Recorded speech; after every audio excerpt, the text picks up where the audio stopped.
मंगलमय मंगलकरण वीतराग विज्ञान नमो ताहि जाते भजे हरगंतादि महा।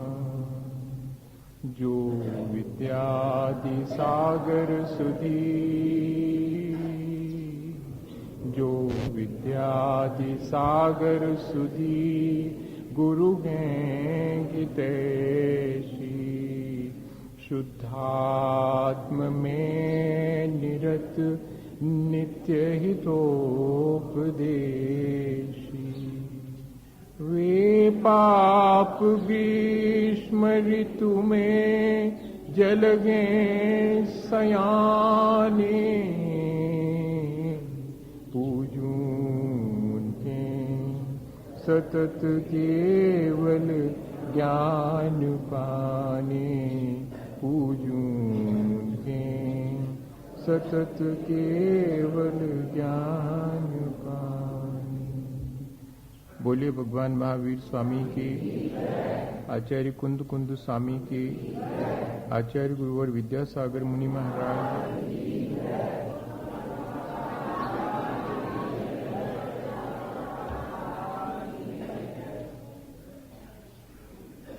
हम सभी लोगों ने पिछले दिनों बहुत सारी बातों पर विचार किया है और उन बातों पर जो कि हमारे जीवन को अच्छा बनाने में कारण बन सकती हैं।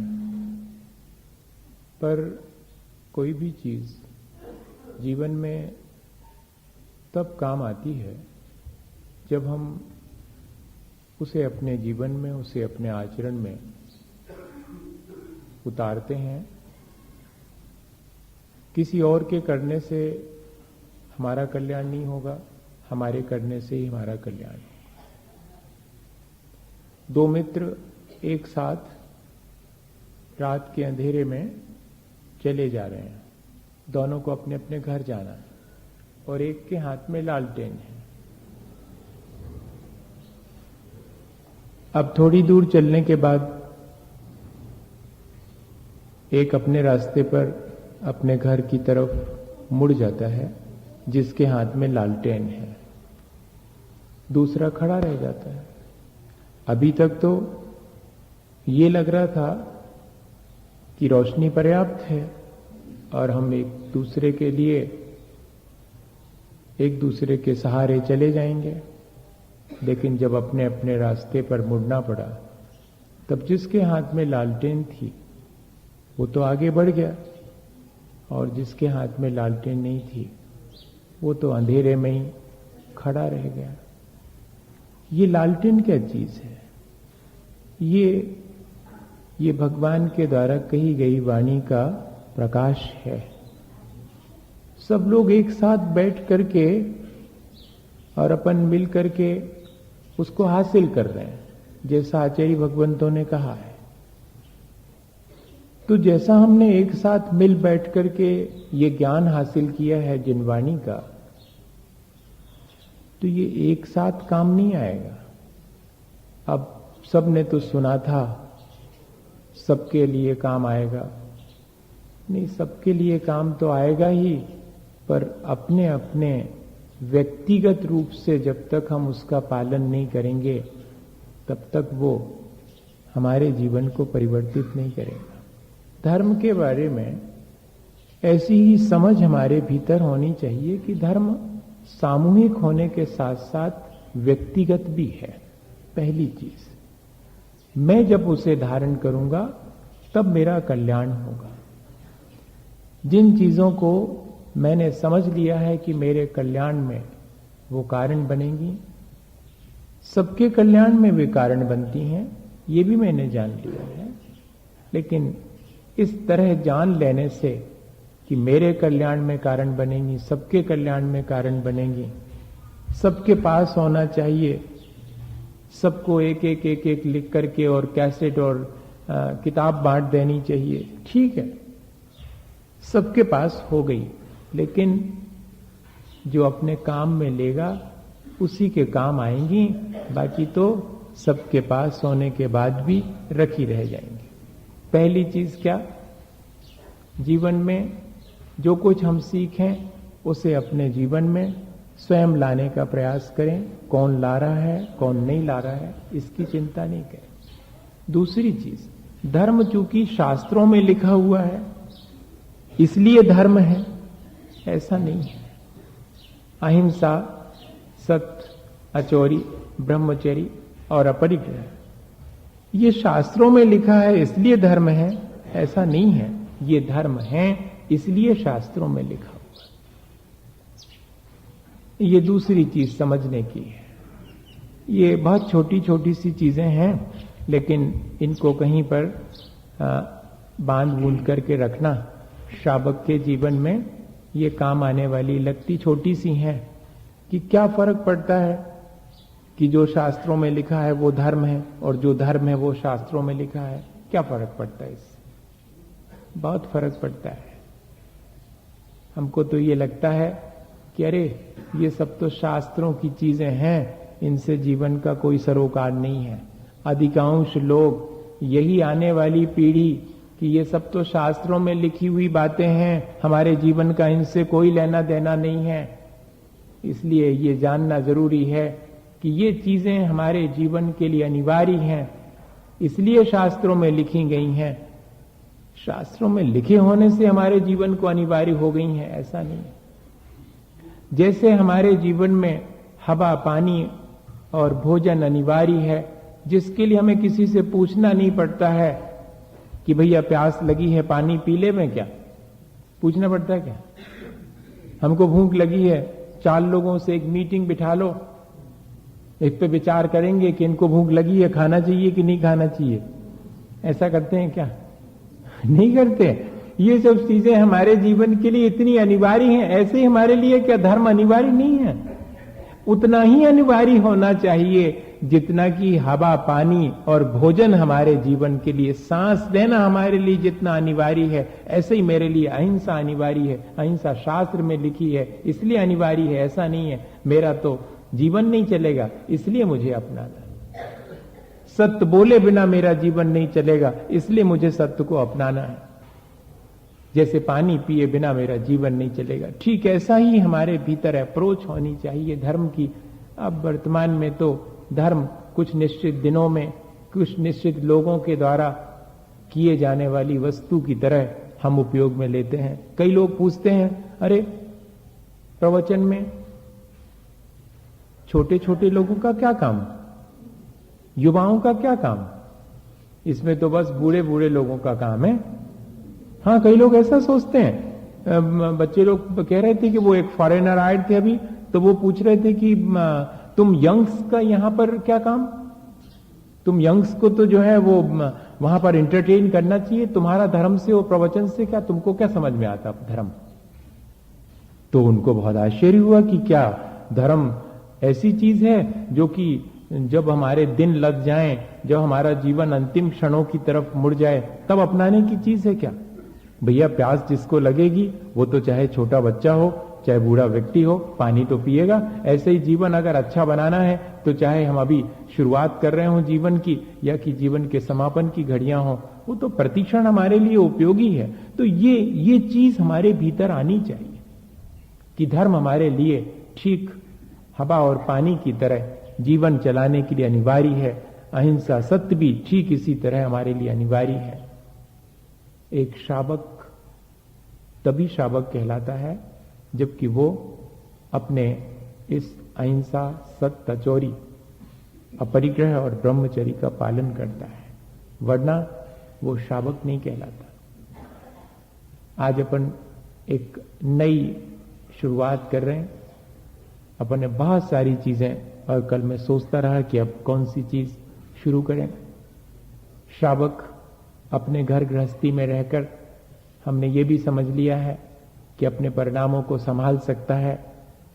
श्रावक विचार कर लेवे कि उसे कौन से कर्म करना है, उसे कौन से कर्म नहीं करना है, किन कर्मों से हमारे जीवन में क्या स्थिति निर्मित होती है, हम कैसा कैसा उसका फल भोगते हैं ये भी हमने समझ लिया।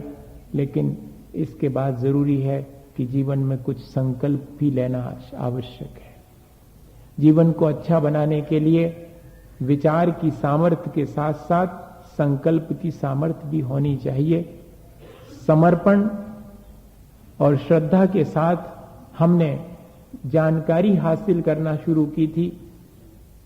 समर्पण और श्रद्धा को ऐसा कह लीजिए कि सिंपैथेटिक पार्टिसिपेशन, एक बहुत सहानुभूतिपूर्ण ढंग से, और हमने ज्ञान हासिल किया। ज्ञान बिना सहानुभूति और बिना श्रद्धा के, बिना समर्पण के हासिल नहीं होता। हम लोग पिछले दिनों उस श्रद्धा के साथ ज्ञान हासिल करते चले जा रहे हैं, लेकिन अब जरूरी है कि हम अपने जीवन में छोटे छोटे संकल्प लेने की सामर्थ्य भी बढ़ाएं। हमारे पास सामर्थ्य होने के साथ साथ साहस नहीं कर पाते हैं कई बार, तो उस साहस को बढ़ाएं और अपनी सामर्थ्य को पहचान करके संकल्प भी ग्रहण करें। ये भी अनिवार्य है। श्रावक जब जीवन भर के लिए संकल्पित हो जाता है तब उसे हम नैष्ठिक श्रावक कहते हैं। जब तक वो अपने धर्म का पक्ष लेता है, अहिंसा हमारा धर्म है, उस अहिंसा धर्म का पक्ष ले रहे हैं, अर्थात अहिंसा धर्म को हम श्रेष्ठ मानते हैं। भले ही जितनी अहिंसा का पालन कर पाएं, पूरी तरह से अहिंसा का पालन नहीं कर पाते, लेकिन हम अहिंसा और सत्य को अच्छा मानते हैं, इसलिए हम पाक्षिक श्रावक हैं। लेकिन इतने से काम नहीं चलेगा। हमारी अपने अहिंसा और सत्य जो धर्म कहा गया उसमें निष्ठा होनी चाहिए। निष्ठा तब कहलाएगी जब हम उन सब चीजों के पालन करने के लिए संकल्पित हों। तो जब 5 अणुव्रतों का पालन करने के लिए कोई संकल्पित होता है, तब वहां से शुरुआत होती है नैष्ठिक श्रावक होने की। और जीवन के अंत में जब वो सल्लेखना की तैयारी करता है, तब उसी श्रावक को साधक श्रावक कहते हैं। श्रावक के ये 3 कैटेगराइजेशन किए गए हैं, 3 स्टेजेस उसकी बनाई गई हैं कि भाई अगर हमने अहिंसा और सत्य को अच्छा माना है तो चलो अब उस अहिंसा और सत्य की साधना शुरू करो। संकल्प लो अपने जीवन में कि हाँ, हम उस अहिंसा और सत्य का पालन करेंगे। प्रतिमा किसे कहते हैं? जो हमारे जीवन को भगवान के समान स्थिर कर दे, वो प्रतिमा है। जैसे भगवान की प्रतिमा अत्यंत स्थिर होती है, वो इस बात की सूचना देती है कि जैसे ये बाहर से स्थिर है, ऐसा ही भगवान अपने आत्मा में स्थित हो गए। प्रतिमाएं श्रावक के जीवन को आध्यात्मिक विकास देने वाली सीढ़ियां हैं। जैसे कोई एक एक सीढ़ी पर चढ़ता है और ऊंचाई छूता चला जाता है, ऐसे ही अगर हमें आध्यात्मिक, अपन अभी इस टॉपिक पे और चर्चा करेंगे आने वाले समय में, मैंने तय कर लिया है। मुझे ही तय करना था क्योंकि बहुत मुश्किल लग रहा है कि किस टॉपिक पर मैं आपसे बात करूं। बहुत सारे टॉपिक्स हो गए लगभग। अब एक जरूर बचा है जिसको अपन बहुत कठिन मानते हैं, अध्यात्म क्या चीज है ना, वो अपन समझेंगे। बहुत चर्चा चलती है धर्म की, दर्शन की, अध्यात्म की, तो ये अध्यात्म क्या चीज है? फिलॉसफी तो अपन ने पढ़ ली, धर्म भी अपन ने पढ़ लिया, लेकिन अध्यात्म भी कोई चीज है क्या? हमारा आध्यात्मिक विकास कैसे होगा, हम वो बाद में समझेंगे। पहले उस आध्यात्मिक विकास के लिए भूमिका तो बना लें। हाँ, आध्यात्मिक विकास की भूमिका के बिना आचार्य महाराज ने समय सार नहीं पढ़ाया तो नहीं पढ़ाया। कब तक नहीं पढ़ाया? जब तक कि हम लोगों को मुनि दीक्षा नहीं दे दी। हाँ, मुनि दीक्षा देने के बाद फिर समय सार जी पढ़ाना शुरू किया और मुश्किल से 3 महीने लगे होंगे और समय सार जी का अच्छे अध्ययन हो गया। हमने अंत में आचार्य श्री से कहा कि हमको तो ये बहुत कठिन मालूम पड़ता था, आपने इतनी आसानी से समझा दिया। तो उन्होंने क्या कहा, पहले भूमिका तैयार हो गई थी इसलिए आसानी से समझ में आ गया, नहीं तो जिंदगी लग जाती। बुद्धि से समझ में आना बहुत आसान है, बुद्धि मान के आ जाएगा, लेकिन भूमिका के बिना अकेले बुद्धि से समझ में आया हुआ जीवन को कोई सुख और शांति नहीं दे पाता। इसलिए जरूरी है कि हम पहले उस अध्यात्म को समझने से पहले अपनी भूमिका बना लें। छोटे छोटे से संकल्प लेने की अपनी सामर्थ्य को बढ़ा लें कि हाँ हमारे भीतर ये सामर्थ्य आ गई है, हम अब इस तरह, क्योंकि कल के दिन जब उसमें आएगा कि सुख और दुख में समता रखना, तो मैं सुन करके और बाहर निकल जाऊंगा और कहूंगा प्रैक्टिकली पॉसिबल ही नहीं है। कौन कहता है कि सुख दुख में समता? मुनि महाराज तक को नहीं होती सुख दुख में समता। कौन कर सकता है समता? प्रैक्टिकली पॉसिबल ही नहीं। ठीक है, क्यों? क्योंकि भूमिका ही नहीं है।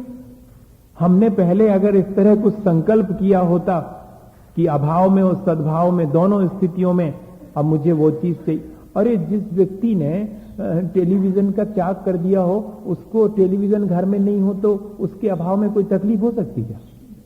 ये बताओ। जिसने अगर मान लो पंखे की हवा का त्याग कर दिया हो, उसको पंखा घर में नहीं हो तो कोई अभाव से पीड़ा होगी क्या? होगी नहीं।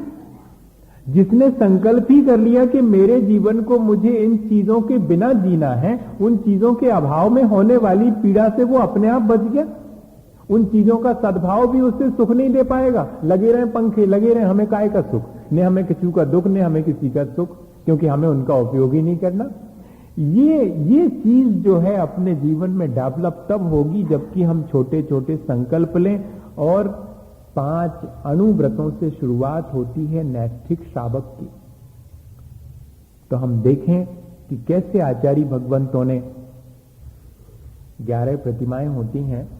वे प्रतिमाएं दर्शन प्रतिमा, व्रत प्रतिमा, सामायिक प्रतिमा, प्रोषधोपवास, सचित्त त्याग, रात्रि भोजन त्याग, ब्रह्मचर्य, आरंभ त्याग, परिग्रह त्याग, अनुमति त्याग, उद्दिष्ट त्याग। ये हैं। नाम तो बड़े कठिन से हैं लेकिन बहुत आसान है, ज्यादा कठिन नहीं है। जीवन में एक बार अगर लगन लग जाए, जैसे किसी व्यक्ति के पढ़ने की लगन लग जाती है, तो 11वीं की पुस्तक खोल के देखें तो इतनी कठिन लगती है कि अपन से नहीं बनेगी। लेकिन 10वीं पढ़ने के बाद जब 11वीं की किताब खोलते हैं तो ऐसी लगती है आसानी से पढ़ लूंगा मैं, साल भर में परीक्षा दे करके और 90% भी ला सकता हूँ, 100% ला सकता हूँ, पूरी तरह से पास हो जाऊंगा। क्यों? क्योंकि हमने क्रम क्रम से अध्ययन शुरू किया है। ऐसे ही अगर हम क्रम क्रम से एक एक सीढ़ी चढ़ते जाएंगे तो हम आसानी से अपने जीवन में उस आध्यात्मिक ऊंचाई को पा सकते हैं। आज के समय में मैं इतना जरूर कहूंगा कि प्रतिमाओं का पालन करना बहुत कठिन, पर फिर भी हम अगर मन बनाएं और उनका अभ्यास करें तो हमारी संकल्प शक्ति बढ़ेगी। और वातावरण की विपरीतता के बावजूद भी जितना हो सकेगा उतना तो हम कर ही सकेंगे। प्रैक्टिकली जितना पॉसिबल है उतना तो हम कर ही सकेंगे। अब देखें अपन कि पहली प्रतिमा किसे कहते हैं। आचार्य भगवंतों ने उसका स्वरूप क्या लिखा है, ताकि हम देख सकें कि हम ये काम कर सकते, इतना संकल्प ले सकते कि नहीं। संकल्प लेने की एक प्रक्रिया है कि आप इतना इतना संकल्प, जैसे कि एक प्रिस्क्राइब कर देते हैं ना, क्या बोलते हैं उसको, सिलेबस। इस क्लास में इतना सिलेबस है, प्रोस्पेक्टस इतना है, इतना इतना आपको पढ़ना पड़ेगा, तब जाकर के आप इस कक्षा में पास होंगे। ठीक इसी तरह से ये पहली कक्षा है श्रावक के आध्यात्मिक विकास की, जिसमें दार्शनिक श्रावक कहलाता है। करना कुछ विशेष नहीं पड़ता, सच्चे देवगुरु शास्त्र के प्रति अत्यंत श्रद्धा सबसे पहली चीज है। सच्चे देवगुरु शास्त्र का स्वरूप मालूम होना चाहिए, ज्यादा कठिन नहीं है। देव जनेन्द्र गुरु परिग्रह दिन धर्म दयाजित सारो। कठिन है क्या? नहीं, जनेन्द्र भगवान हमारे देव हैं जो परिग्रह से रहते हैं, आरंभ सारंभ नहीं करते हैं, अपने आत्मा के ध्यान में लीन रहते हैं, प्रपंच में नहीं पड़ते संसार के। वे हमारे साधु जन हैं और दया हमारा धर्म है। इस पर हमारी श्रद्धा होनी चाहिए। यहां से शुरुआत होगी संकल्प की। संकल्प हमेशा समर्पण के साथ ही शुरू होगा। ऐसे नहीं तो बहुत लोग हैं जो कि संकल्प लेंगे, लेकिन संकल्प, पहला संकल्प तो यही है कि मेरी श्रद्धा सच्चे देवगुरु शास्त्र पर रहेगी। सच्चे देवगुरु शास्त्र के अलावा बाकी पर मेरी श्रद्धा हो ही नहीं पाएगी, क्योंकि जो मैंने सच्चे देवगुरु शास्त्र का स्वरूप समझा है वही सही है। अन्य किसी को मैं न देव कह सकता हूँ, न गुरु कह सकता हूँ, और न मैं धर्म कह सकता हूँ। क्या मैं हिंसा को धर्म मान सकता हूँ? राग द्वेष करने वाले को गुरु मान सकता हूं? क्या मैं जिसका अभी संसार है, जिसके जन्म मरण लगा हुआ, उसको भगवान मान सकता हूं? बहुत सीधी सी चीज है। अरे जो जन्म मरण से पार हो गया, शरीर से पार हो गया, वो भगवान है। जो संसार के प्रपंच को छोड़ चुका, वो गुरु है। और जो सब प्राणियों पर दया का उपदेश दे, वो धर्म है। इसमें कौन सा किसी को कोई प्रॉब्लम हो सकती है? इस पर श्रद्धा होनी चाहिए इतनी आसानी से, यदि हमारी श्रद्धा है। इसके अलावा हम और कहीं भी अपनी श्रद्धा नहीं बना पाएंगे।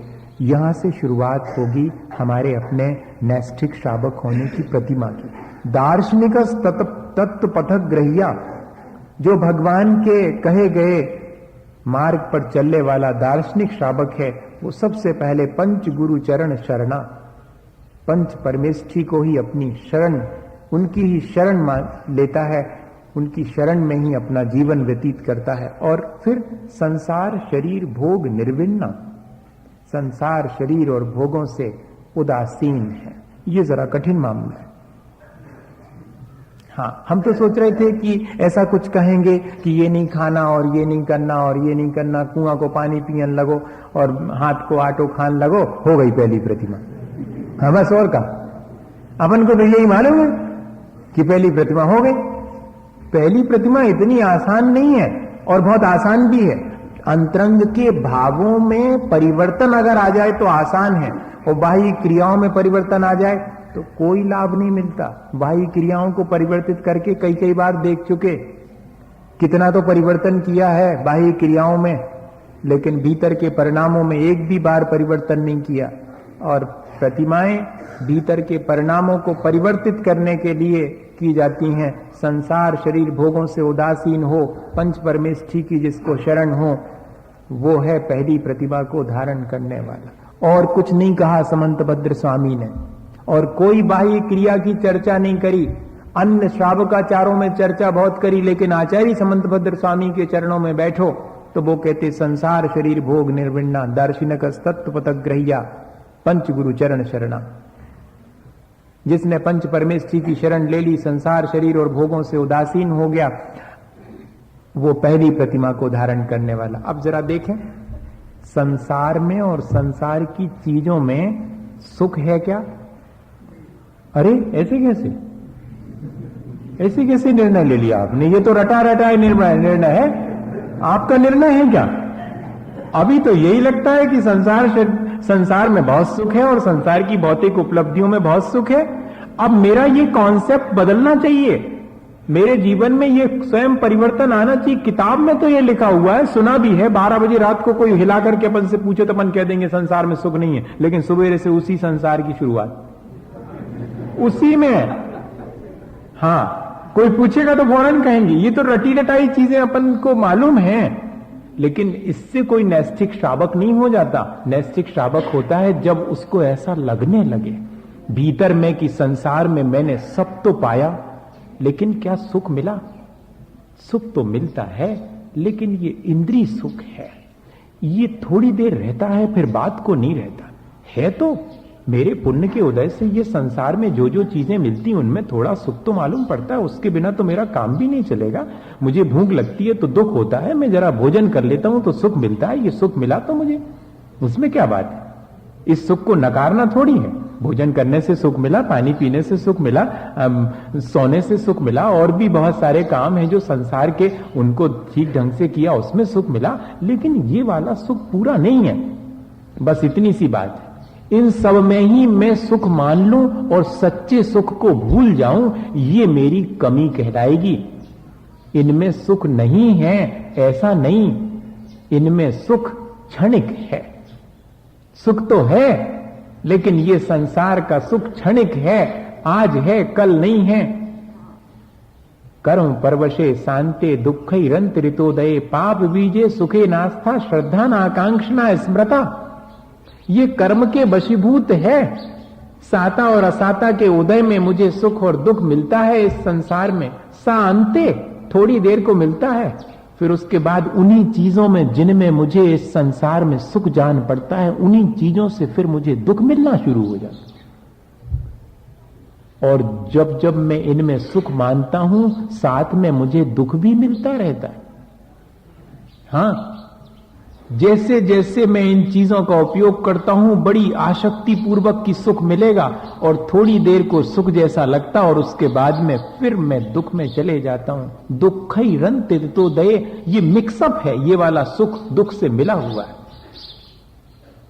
और पाप वीजे, जब भी इस संसार के सुख में मैं लीन हो जाता हूं तो गाफिल हो जाता हूं, अपने को भूल जाता हूं, तो अपना पतन अपने हाथ से कर लेता हूं। ये सुख बड़ा खतरनाक है तो सुख ऐसा समझना पड़ेगा। सीधा नहीं कह सकते कि सुख नहीं है संसार में। सुख तो है लेकिन कर्म के अधीन है, दुख से मिला हुआ है, थोड़ी देर होने वाला है और आगे बहुत ज्यादा पाप में ले जाने वाला है ये संसार का सुख, ऐसा लगना चाहिए। हाँ, तब बात बनेगी, तब फिर इन संसार के सुखों को सुख ना मानकर इनके लिए दौड़ेंगे नहीं, अब ठहर जाएंगे। अभी तक तो दौड़ इन संसार के सुखों की थी, अब समझ में आ गया इनकी दौड़ आवश्यक नहीं है, जितना मिल जाए ठीक है, नहीं मिला है तो अपनी जिंदगी बेकार नहीं करना इनके पीछे। ऐसा दृष्टिकोण आ जाता है पहली प्रतिमा में। अकेलो ऐसा नहीं कि छू छू छू छू के जो हमारी थाली छू ली तुमने और जी हमारे कपड़ा छीले तुमने और हमारा भोजन बिगड़ गो, जी तो सब जने पालन कर रहे हैं, ऐसी प्रतिमाएं तो बहुत लोग पालन कर रहे, लेकिन दौड़ ज्यों की त्यों है संसार की। संसार की दौड़ नहीं रुकी, हमें ये चाहिए हमें वो चाहिए, आसक्ति ज्यों की त्यों है।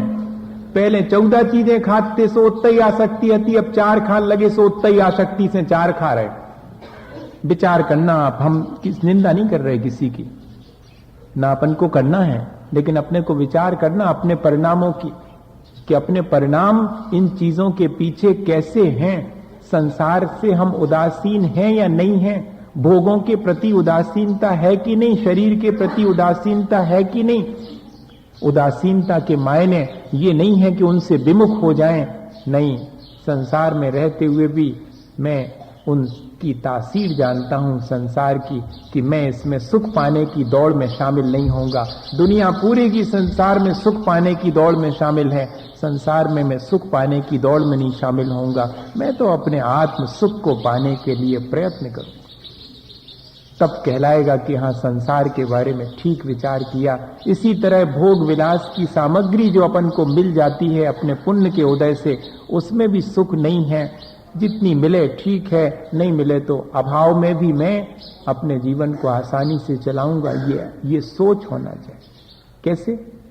अपने आप छूट जाएगा सारी चीज। भोग की सामग्री सबके पास है? भोग किसे कहते हैं? जिसको हम एक बार खा करके उपयोग में लेकर के फिर दूसरी बार नहीं ले पाते, वो सब अपने यहाँ पर भोग सामग्री कहलाती। भोजन पानी इत्यादि ये सब भोग सामग्री है। उपभोग सामग्री कौन सी है? कपड़े लत्ते हैं, आभूषण है, इनको एक बार पहन लो, धो धा के फिर से पहन लो, ये बार बार काम में आ जाती, ये उपभोग की सामग्री कहलाती। ये भोग उपभोग की सामग्री सबको मिली है, लेकिन इसमें जिसकी आसक्ति कम होगी वो अपने आप इस पर कंट्रोल कर लेगा। जिसकी जितनी आसक्ति होती है वो अपने भोजन की सामग्री पर विचार ही नहीं करता, चाहे जो खा लेता है। और जिसकी आसक्ति घट जाएगी फिर उसको कहना नहीं पड़ेगा कि ये खाओ या ये मत खाओ, आसक्ति है ही नहीं, इसलिए अपने आप छूट गया। प्रक्रिया यहां से शुरू करनी चाहिए। वैसे वो भी ठीक है कि पहले हम छोड़ें फिर आसक्ति घटाएं, पर वास्तव में तो हमारा उद्देश्य होना चाहिए आसक्ति घटे और हम छोड़ते चले जाएं। अबे तो ऐसा होता है कि छोड़ते चले जाते, आसक्ति घटती नहीं। होना ये चाहिए कि आसक्ति घटती जाए और छूटता चला जाए, अपने आप छूटता चला जाए। अब जब शाम को हमने 5 बजे भोजन कर लिया है, अब क्या आवश्यकता है कि रात को 8 बजे और 10 बजे भोजन करें? रात्रि भोजन छूट गया, सौगंध नहीं दिलाना पड़ी, छूट गया। क्यों? अब आनंद आने लगा मुझे तो, क्योंकि रात में तो मैं भजन करूंगा, मैं तो पूजा पाठ करूंगा, मैं तो सामायिक करूंगा, रात का समय भोजन में निकालूं क्या? मेरे पास इतना समय नहीं है कि मैं उसी में बर्बाद करूं। शाम को खा लिया, अब तो रात में तो बढ़िया से जरा सामायिक करूंगा, जरा ध्यान करूंगा, स्वाध्याय करूंगा और जरा प्रवचन सुनूंगा। अब काय को बेकार में फंसे रहो उसी में? नहीं, अपने आप हो गया, ये कहना चाह रहा हूं। नहीं तो बामुश्किल रात्रि भोजन छूट पा रहा है कितने ही कहने से छूटा आज तक। जब तक भीतर की आसक्ति नहीं छूटेगी, जब तक बाहर के बनाए हुए नियम एक ना एक दिन तोड़ने का मन होगा। वे तो टूटे ही जैसे हैं, निभा रहे, धक्का दे दे के धिक्का पलेट वाली गाड़ी जैसे चलती है वैसे ही। ऐसा क्यों करें हम अपने जीवन में? मैं ये कह रहा हूं आपसे, अगर ऐसा हम नियमों को ऐसा ढकेल करके कर रहे हो तो अब थोड़ा परिवर्तन करें। अगर हमने लिए हैं वे नियम तो उनको हमें जबरदस्ती निभाना ना पड़े। हम समझें कि संसार, शरीर और भोगों की क्या तासीर है, ताकि हमारे भीतर उनसे विरक्ति हो और हम आसानी से इन सब चीजों को कर सकें। रात्रि भोजन का त्याग पहली प्रतिमा से शुरू हो जाता, अभक्ष पदार्थों का त्याग पहली प्रतिमा से शुरू हो जाता। ये सब लिखा हुआ है। क्यों हो जाता होगा? क्यों कोई ऐसा करता होगा? रात्रि भोजन क्यों छोड़ना जरूरी हो गया? अभक्ष पदार्थ क्यों छोड़ना जरूरी हो गया? इसलिए जरूरी हो गया क्योंकि मेरी दृष्टि बदल गई। अब मुझे मालूम पड़ गया है कि भोगोपभोग की सामग्री मुझे सुख नहीं देगी, इसलिए मुझे इस भोगोपभोग की सामग्री को कंट्रोल में लाना है। 24 घंटे खाते ही नहीं रहना, मेरे पास इतनी फुर्सत नहीं है कि 24 घंटे खाता रहूं। ये मन में विचार आ गया है। असल में बात ये है, ऐसा यदि हमारे मन में विचार आ जावे तो ये सब चीजें बहुत आसान हो जाएंगी। इसलिए शायद आचार्य समंतभद्र स्वामी ने लिखा कि संसार, शरीर, भोगों से उदासीन हो गया और पंच परमेष्ठी की ही जिसको शरण है, ऐसी शरण नहीं है कि सुबेरे से गए और पूजा कर आए, महाराज के पास बैठ लिया। ऐसी शरण तो बहुत लोगों को मिली है। शरण का अर्थ इतना ही सा नहीं है, उनके जैसे बनने की ललक पैदा हो जावे तब कहलाएगी कि अब शरण ले ली है। उनके जैसे बनने की ललक पैदा नहीं हो तो काहे की शरण है? ऐसी शरण तो बहुतों को मिली हुई है सच्चे देवगुरु शास्त्र की, लेकिन मन के भीतर 24 घंटे ये लगन लग गई कि मैं भगवान के जैसे कैसे बनूं, मैं मुनि जनों के और आचार्य उपाध्याय के जैसे कैसा बनूं, उनके गुणों को अपने भीतर कैसे लाऊं, तब कहलाएगा कि शरण मिल गई। देखिएगा सारी चीज आसान हो गई इन दो ही चीजों में। इतने बड़े महान दार्शनिक थे समंतभद्र स्वामी, उनने ज्यादा डिटेल नहीं किया। उन्होंने ये नहीं कहा कि रात्रि भोजन का त्याग करे, 5 अनुव्रतों को धारण करे और मद्य मधु मांस का त्याग करे। बात बात को व्याख्या करनी पड़ी फिर अन्य आचार्यों को आसान बनाने के लिए कि भैया संसार, शरीर, भोगों से उदासीन होना और पंचगुरु की शरण लेना, इसके मायने क्या है? इसके मायने हैं कि अहिंसा, सत्ता, चोरी आदि 5 अनुव्रतों को धारण करे, अभक्ष चीजों का त्याग करे, रात्रि भोजन का त्याग करे। ये सब चीजें उसके साथ शामिल हो गई। क्या इन सब चीजों को समझना जरूरी है? मेरे ख्याल से तो सब जानते हैं। मद्य मधु मांस का त्याग करना चाहिए, सब जानते हैं। कौन नहीं जानता?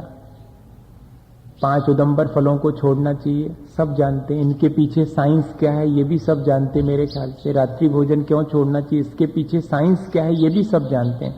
सवाल अब जानने का नहीं है, सवाल तो अब करने का है। जान तो अपन सब रहे हैं, लेकिन अब करना शुरू करें। देखें कि हम कहां तक इन चीजों को अपने जीवन में संकल्प लेकर के कर पाते हैं। जान तो हमने लिया है, और महत्व जानने का तब होता है जब वो चीज आचरण में आती है। आचरण गड़बड़ाया हो और जानकारी बहुत अच्छी हो, कोई ज्यादा जीवन को भी और दूसरे को भी लाभ नहीं मिल पाता। थोड़ी सी बात आपसे करूं रात्रि भोजन की। अपन सब इस चीज को जानते हैं, अपन सब में से अधिकांश लोगों के नियम भी होंगे, लेकिन ये इसका रात्रि भोजन का नाम ग्रंथों में मिलता कहाँ है? बहुत कम मिलता है, बात को मिलता। पुराने ग्रंथों में तो आलोकित पान भोजनानी, दिन दिन में भोजन करना यही है। रात्रि भोजन करने की कोई बात ही नहीं आई, त्याग करने की और करने की दोनों ही की बात नहीं आई। अगर देखा जाए तो आलोकित पान भोजनानी, दिन में भोजन करना ये हमारा नियम है। रात में भोजन नहीं करना ये नियम लेने की जरूरत ही नहीं, दिन में भोजन करूंगा ये संकल्प है मेरा। रात्रि भोजन त्याग का संकल्प नहीं है। वो तो छठी प्रतिमा में भी जो है दिवा भोजन, दिन में भोजन करूंगा, बस इतना ही संकल्प ले लिया। छठी प्रतिमा में पहुंचते पहुंचते स्वयं दिन में करूंगा, दूसरे को दिन में ही कराऊंगा। कोई दिन में करेगा तो समर्थन करूंगा, रात में करेगा तो समर्थन ही नहीं करूंगा उसका। इतनी बड़ी चीज हो जाएगी। शुरुआत में तो ऐसा नहीं कर सकते, मैं भर दिन में करूंगा। हो सकता बच्चे और मेहमान आए तो उनको रात में कराना पड़े, उनका समर्थन करना पड़े, पर मैं तो दिन में ही करूंगा। ये जो अपन सोचते हैं कि डिनर, कभी आपको मालूम कि डिनर के मायने क्या है और ब्रेकफास्ट के मायने क्या है और लंच के मायने क्या है? ये मालूम आपको? ये विदेश की प्रक्रिया है, ये उसकी डिक्शनरी में, ब्रिटिश डिक्शनरी में है इनके मायने हैं। ब्रेक द फास्ट, हाँ, जब उपवास तोड़ा जाता है उसको ब्रेकफास्ट बोलते हैं। वो कब किया जाता? सुबह मॉर्निंग में। क्यों? पूरे शाम को 4 बजे खाया था। डिनर जो है वो कितने उजाले में खाया जाता है? जितना उजाला 4 बजे होता है। 4-5 बजे गोधूली की बेला में जितना उजाला होता, उतने उजाले में जो भोजन किया जाता है वो भोजन डिनर कहलाता है। और उसके बाद फिर कुछ भी नहीं खाया है, इसलिए दूसरे दिन सुबेरे 12-14 घंटे का उपवास हो गया है। कुछ भी नहीं खाया, ब्रेक द फास्ट। तब वो सुबह का जो 9:30 बजे चर्या का समय होता है वो ब्रेक द फास्ट है। और दोपहर में जो 1:30-2 बजे खाया जाने वाला भोजन है, जिसको अपन लोग, कई लोग देर हो जाती, दूसरी वेला में जो भोजन करते हैं, जो पहली वेला में नहीं भोजन करते। भोजन की 2 ही वेलाएं हैं, सुबेरे सामायिक के पहले वाली वेला और उधर सामायिक के बाद 1:30 बजे से 4 बजे तक की जो वेला है, 2 वेलाएं। तो जिसने सुबह नहीं खाया है वो दूसरी वेला में खाएगा, उसको लंच बोलते हैं। सारी चीजें गड़बड़ा गई। डिनर के मायने जो 8 बजे रात को हो वो डिनर। वहां बजते हैं रात के 8, लेकिन उजाला उतना ही रहता है जितना कि 4 बजे दिन को यहां रहता है, उतने उजाले में किया जाता है। लेकिन अपन ने बिना समझे और इस चीज को शुरू कर दिया। हम चाहें तो बदल सकते हैं, दिन में भोजन करेंगे। क्या आपका रात्रि भोजन का त्याग है? नहीं, हमारा कोई त्याग नहीं, हमारा तो दिन में भोजन करने का संकल्प है। सबसे बढ़िया चीज। ऐसा नहीं ले सकते क्या दिन दिन में भोजन, सूर्य के प्रकाश में मैं भोजन करूंगा, ताकि ये क्वेश्चन ही नहीं उठेगा कि रात में तो इतना उजाला करते हैं हम, वो तो अंधेरे में पहले लोग नहीं खाते होंगे, लालटेन वालटेन होती होगी, इसलिए उनने मना कर दिया कि रात में नहीं। अब तो इतना उजाला होता है कि आराम से खा सकते हैं। तो अपने आप ये क्वेश्चन मन में नहीं उठेगा फिर, क्योंकि आलोकित पान दिन में भोजन करना। इस तरह यदि हम अपने जीवन में संकल्प लें तो बहुत आसानी से ले सकते हैं। अब थोड़ी सी चीज इस तरह की शुरू करने की प्रक्रिया शुरू करें। आप रोज रोज अभ्यास करके देखें, एक दिन में भोजन करके देखें, ठीक है। अब ज्ञान वाला मामला नहीं, थोड़े दिन के लिए 1-8 हफ्ते अपन इन चीजों को समझेंगे और प्रैक्टिकल करके भी देखेंगे। जैसे अपन ने सामायिक के बारे में समझा था और फिर बाद में सामायिक करी थी, ऐसे ही इस प्रक्रिया को आचार्य श्री ने जब 12 तप पढ़ाए थे तब हम लोगों को यही कहा था कि अब तप पढ़ रहे हो 12, तो इन 12 तपों को एक दिन सबको करके देखना। उपवास करके देखना, एक दिन कम भोजन करके देखना, एक दिन रस परित्याग करके देखना, एक दिन जो है वृत्ति परिसंख्यान करके देखना, एक दिन 10 घंटे खड़े होकर के कायोत्सर्ग देखना कैसा लगता है।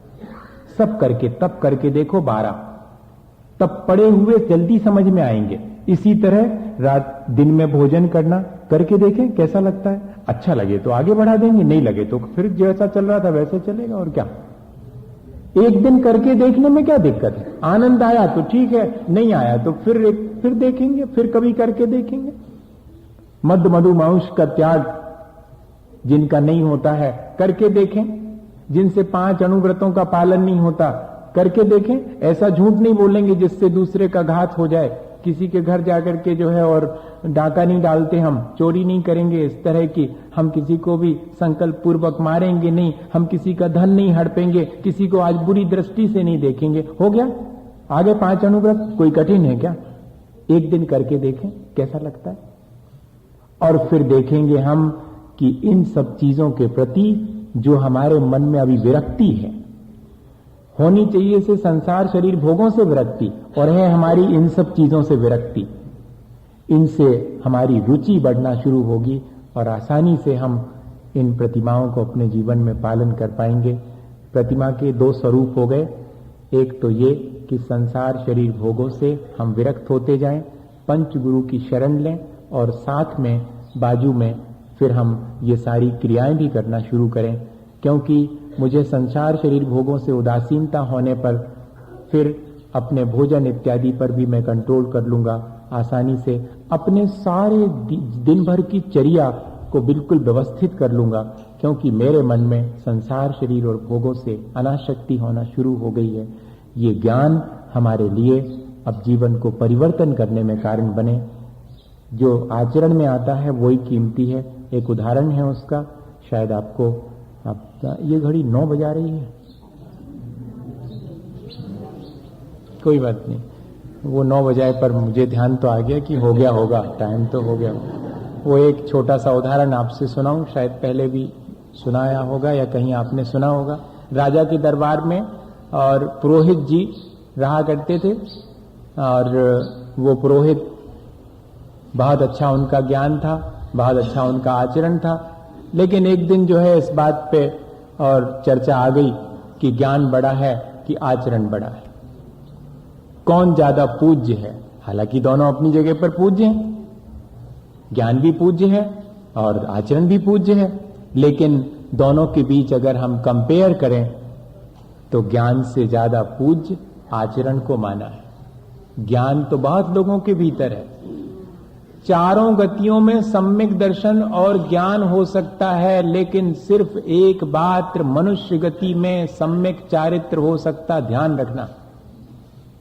चारों गतियों में नारकी को भी सम्यक दर्शन और सम्यक ज्ञान होता, साथ में नरक में भी, लेकिन आचरण, सम्यक आचरण सिर्फ मनुष्य को, पशुओं को भी नहीं हो सकता। अनुव्रत हो सकते, महाव्रत रूप आचरण नहीं हो सकता। इसलिए महत्वपूर्ण है आचरण। इस पे बात छिड़ गई।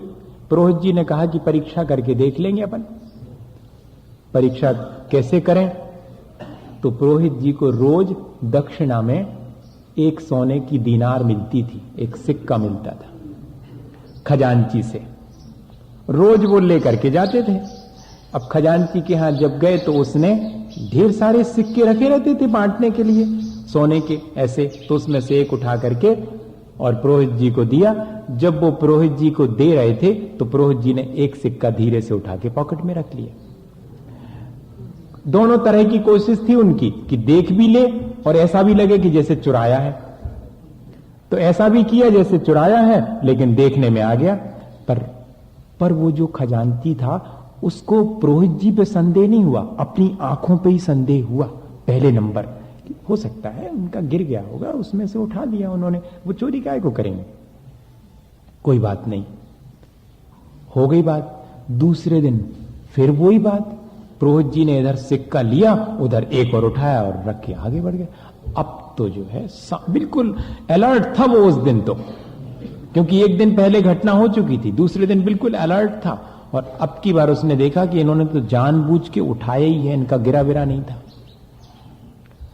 अब जाकर के राजा जी से कह दिया कि एक दिन तो हमें धोखा हुआ शायद, दूसरे दिन तो हमने साफ साफ देखा है। पुरोहित जी को लालच आ गई, उनकी नीयत तो खराब हो गई। और दूसरे दिन, माने तीसरे दिन, 2 दिन तो हो गए, तीसरे दिन पुरोहित जी दरबार